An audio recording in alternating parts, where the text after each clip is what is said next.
bien-aimé, ce n'est pas facile pour moi, ce n'est pas vraiment facile. J'ai dû supprimer l'autre voice parce que personne ne devait rien écouter à cause des larmes. Donc, je refais un autre voice. Ok, maintenant je suis un peu plus calme. Dans l'expérience, puisque j'étais en déplacement hier, tout à l'heure, je rentrais, j'étais dans le bus. Alors, une fois dans le bus, je me suis plongée dans une pensée. Au départ, je me disais que c'était une pensée, ça persistait et je pouvais vivre les choses dans mon esprit. Alors, dans mon esprit, je me suis retrouvée subitement devant le portail de l'enfer. Il y avait 2 démons qui sont venus me prendre, m'ont fait entrer dans cet endroit vraiment horrible. Je ne sais pas si horrible, c'est vraiment le mot pour qualifier ce que j'ai vu, mais c'est le mot que j'ai. Et une fois là-dedans, ils ont commencé à se moquer de moi.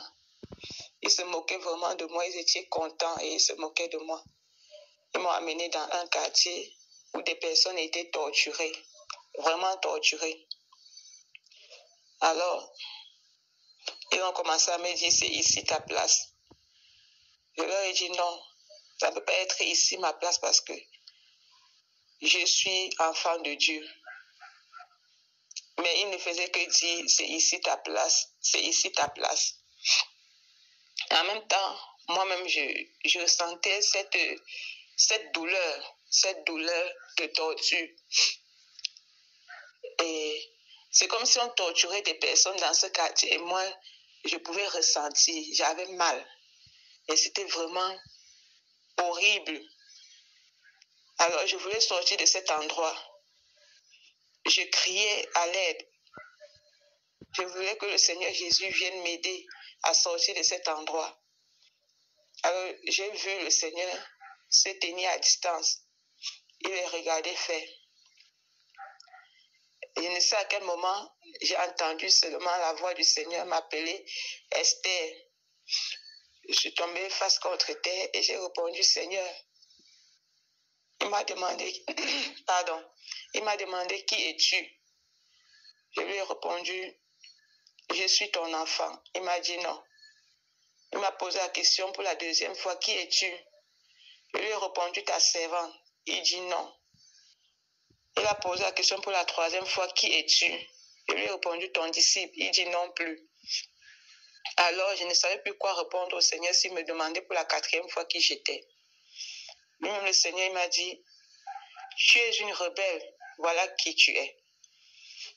Et en même temps, quand le Seigneur m'a dit que je ne suis qu'une rebelle, j'ai dit au Seigneur, non Seigneur, je me suis toujours battue à faire ta volonté.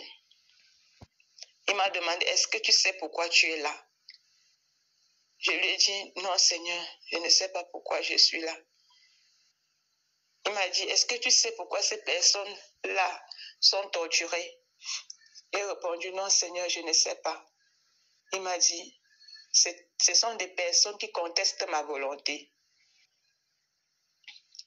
Je ne parvenais pas à croire ce que j'entendais, mais le Seigneur ne faisait que dire, ce sont des personnes, et il était en colère, en même temps comme une souffrance l'animait à l'intérieur de lui.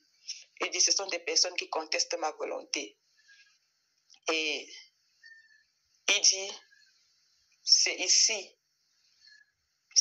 que tous ceux qui contestent ma volonté finissent. Alors, j'ai commencé à supplier le Seigneur. S'il te plaît, Seigneur, ne me laisse pas ici. Ne me laisse pas ici. Il ne faisait que répéter que tous ceux qui contestent ma volonté, c'est ici qu'ils finissent. Et là, je pouvais ressentir la douleur du Seigneur.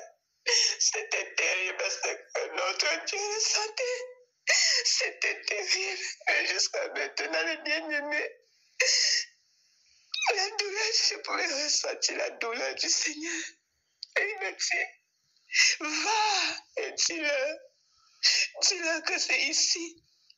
C'est ici que tous ceux qui contestent ma volonté finissent. Va et dis-leur.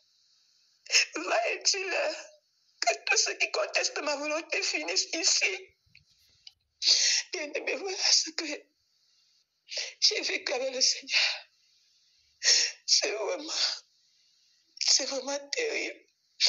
La souffrance que le Seigneur peut ressentir.